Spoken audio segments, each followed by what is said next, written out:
योगी आदित्यनाथ और मुख्तार अंसारी, ये दो नाम ऐसे हैं जिनका उत्तर प्रदेश की राजनीति में एक अलग ही जलवा रहा है। आज जैसा वर्तमान में हम योगी आदित्यनाथ को देखते हैं, उसी ढंग से कुछ अतीत में जिस जिस दौर में यूपी में समाजवादी पार्टी और बहुजन समाज पार्टी की सरकारें आया और जाया करती थी, 1990 और से लेकर सन 2005 के बीच का जो समय था, उसमें मुख्तार अंसारी का भी एक अलग ही जलवा था। क्या क्या कहानियाँ, किस्से और क्या क्या घटनाएं जुड़ी हुई नहीं है मुख्तार अंसारी के साथ। मुख्तार टैक्स, मुख्तार सरकार और पता नहीं न जाने क्या क्या। और उस ज़माने में भी योगी आदित्यनाथ का उदय 1997-98 के आसपास हुआ, जबकि उन्होंने पहली बार गोरखपुर से लोकसभा चुनाव जीता। और हालांकि राजनीतिक सिद्धांत रूप से दोनों ही अलग अलग राजनीतिक ध्रुव पे बैठे हुए हैं, पोल सपाट, नॉर्थ पोल साउथ पोल वाली बात है। यानी कि योगी आदित्यनाथ हिंदू युवा वाहिनी और संघ परिवार से जुड़े हुए थे और मुख्तार अंसारी समाजवादी पार्टी, बहुजन समाज पार्टी की तरफ से हमेशा राजनीति करते रहे हैं। और जाहिर सी बात, हम सब जानते हैं कि ये दोनों राजनीतिक सिद्धांत एक दूसरे के चिर प्रतिद्वंद्वी हैं, एक दूसरे के खिलाफ है।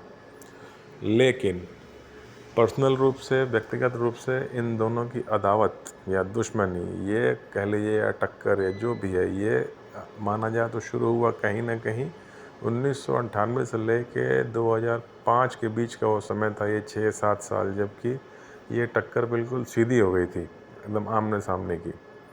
तो जी हाँ, शुरू करते हैं 1997। उसके पहले मुख्तार अंसारी का तो दबदबा रहा था यूपी के पॉलिटिक्स में, लेकिन 1997 में एक विश्व हिंदू परिषद के एक नेता थे, मिस्टर रूंगटा, बनारस से उनका अपहरण हुआ। उसके बाद कहते हैं अपहरण करके हत्या कर दी गई उनकी। हालांकि डेड बॉडी आज तक नहीं मिली, लेकिन माना जाता है कि उसमें अफजाल अंसारी, जो कि मुख्तार अंसारी के बड़े भाई थे, और वो और मुख्तार दोनों का हाथ था।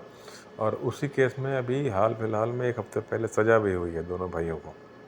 हालांकि बॉडी नहीं मिली है मिस्टर रुंगटा की, इसलिए सज़ा कम हुई है, 4 साल के आसपास की कुछ सज़ा हुई है। तो ये चूँकि रुंगटा जी विश्व हिंदू परिषद के भी क्षेत्रीय नेता थे और कोयला व्यापारी थे, तो उनसे पहले सुना कहते हैं कि फिरौती रंगदारी मांगी गई, नहीं देने पे उनका अपहरण कर लिया गया और आज तक उनकी बॉडी नहीं मिली। तो इस हिसाब से संघ परिवार या विश्व हिंदू परिषद के साथ तो एक बार सीधी दुश्मनी वाली बात आ ही गई। उसके बाद फिर साल आया 2005। साल 2005 में दो घटनाएं ऐसी हुई जिसके कारण कि ये और जो है आदित्यनाथ और मुख्तार अंसारी के बीच, ऐसा मानते हैं कि इनमें आपस में कुछ पर्सनल बैर सा हो गया है। 2005 के अक्टूबर के आसपास एक घटना हुई थी जिसमें कि बनारस के पास एक जगह पड़ता है मऊ, जो कि एक डिस्ट्रिक्ट है, वहाँ से सांसद, वहाँ विधायक भी रहे मुख्तार अंसारी। मऊ में हिंदू मुस्लिम सांप्रदायिक दंगे हुए थे और उस दंगे में मुख्तार अंसारी का नाम सामने आया था। और चूँकि हिंदू युवा वाहिनी के अध्यक्ष थे योगी आदित्यनाथ, तो उन्होंने वहाँ मऊ में जाने का फैसला किया उस दौरान। और ये बाई रोड अपना काफ़िला लेके जो है मऊ पहुँचे। तो रास्ते में मऊ पहुँचने के बाद इनके काफ़िले को घेर के उस पर हमला किया गया था, शायद बम फेंका गया था, गोलियां चलाई गई थी, लेकिन बाल बाल बच गए थे योगी आदित्यनाथ उस हमले में, क्योंकि शायद उन्होंने अपनी गाड़ी बदल ली थी। जिस गाड़ी में वो चले थे, बाद में आके उन्होंने अपनी गाड़ी बदल ली थी, जिस कारण कहते हैं कि वो बाल बाल बच गए थे। और फिर इस बात की चर्चा, इस बात का जिक्र करते हुए वो विधानसभा में उन्होंने ये बात कही थी और वो रो भी पड़े थे। ये वीडियो खूब चर्चित है यूट्यूब पे, आप सबने देखा होगा कि इन्होंने हमारी गाड़ी पे गोली चलवा दिया, इस ढंग से कह के वो रो पड़े थे।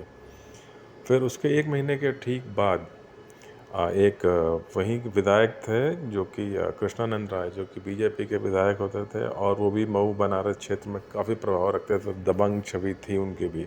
और माना जाता है कि मुख्तार अंसारी और उनके बीच में वर्चस्व की लड़ाई थी कि कौन बड़ा तो कौन बड़ा।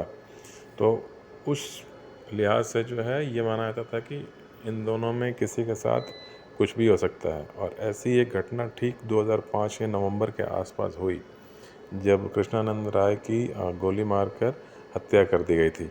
और उस घटना में अगर आपको याद होगा मुख्तार का ही नाम आया था, और वो घटना अपने आप में बड़ी ही मतलब क्रूर ढंग से, हृदय विदारक ढंग से उसे अंजाम दिया गया था, जिसमें कि कृष्णानंद राय के शरीर से लगभग 70 गोलियां निकाली गई थी, क्योंकि इनके काफिले को, इनकी गाड़ी को चारों तरफ से घेर के AK-47 से फायर किया गया था, जिसमें इनकी मृत्यु हो गई थी। साथ में इनके बॉडीगार्ड या 5-6 लोग और मारे गए थे इनके साथ। कहा जाता है कि शायद उस दिन किसी कारण से इन्होंने अपनी बुलेट प्रूफ गाड़ी नहीं ली थी।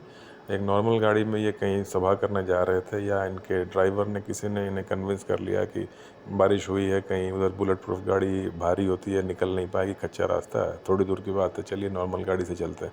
ये मैं पुष्टि नहीं करता, लेकिन उस ज़माने में न्यूज़पेपर में कुछ इस ढंग की रिपोर्ट छपी थी और सुनी सुनाई बातें भी थी, और उस बात को मान के कृष्णानंद राय नॉर्मल गाड़ी में वो अब जहाँ जनसभा करनी थी उधर निकले, और वहीं शायद घात लगा के बैठे हुए हमलावरों ने उनकी गाड़ी पे AK-47 से फायर किया, जिसमें कि वो मारे गए 5-6 लोगों के साथ।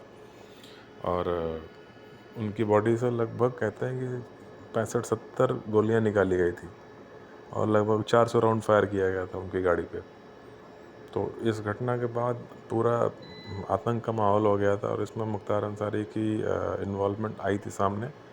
और फिर उसके बाद जो है, चूँकि मऊ का दंगा और कृष्णानंद राय की हत्या, ये दोनों 1-1.5-2 महीने के अंदर ही हुई थी ये घटनाएं, तो शायद दबाव कानून का या कुछ ऐसा पड़ा होगा कि आप सरेंडर करो।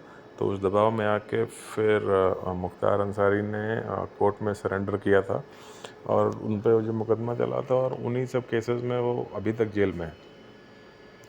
और इस बीच में 8-10 साल जेल में रहने के बाद जब इस 2017 में गवर्नमेंट बदली, और जब योगी आदित्यनाथ की गवर्नमेंट आई, उसके बाद उन्हें कुछ ख़तरा महसूस हुआ होगा, क्योंकि योगी आदित्यनाथ से उनकी, कहते हैं कि उन पर डायरेक्ट हमला, गोली चलवाने वाले भी शायद यही थे, तो उन्होंने मुख्तार अंसारी ने अपना जेल शिफ्ट करा लिया, या कहते हैं कि फिर चंडीगढ़ में कोई इन पर केस रजिस्टर हुआ किसी को धमकी देने के आरोप में, फिर वहाँ केस चला और पंजाब की जेल में चले गए, और 2019 से वहीं थे जब यूपी गवर्नमेंट उन्हें पिछले साल वापस लाई, ट्रांजिट रिमांड लेके सुप्रीम कोर्ट में जो है अर्जी लगा के उस केस को यूपी ट्रांसफ़र कराया गया। और तब से उसके बाद मुख्तार अंसारी को यूपी के बांदा जेल में रखा गया है, चित्रकूट डिस्ट्रिक्ट का जो बांदा जेल है।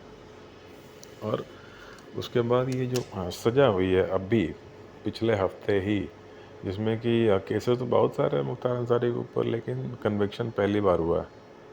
और अब उस कन्विक्शन के बाद ये पुरानी बातें मीडिया में अब खूब आ रही हैं कि ये जो पुरानी अदावत है, जो दुश्मनी है, क्या कहीं उसका कोई हिसाब बराबर तो नहीं होने वाला है, क्योंकि सामने 2024 का चुनाव भी है।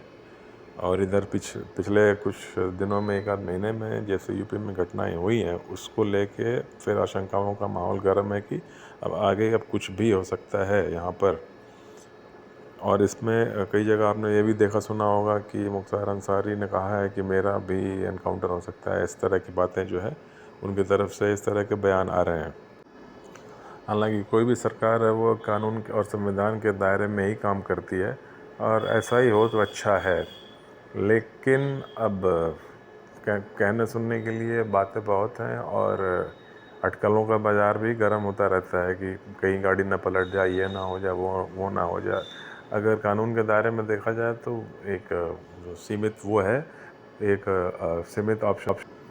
हालांकि अगर अब कोई मिट्टी में मिलाने वाली बात हो या कुछ और घटना हो तो कह नहीं सकते। हालांकि आपको चलते चलते ये बता दूं कि कृष्णानंद राय हत्याकांड में जो मुख्य आरोपी था, जो मुन्ना बजरंगी माना जाता है कि जो गोली चलाने वालों में था उस दिन, उसकी हत्या हो चुकी है 2 साल पहले यूपी के जेल में।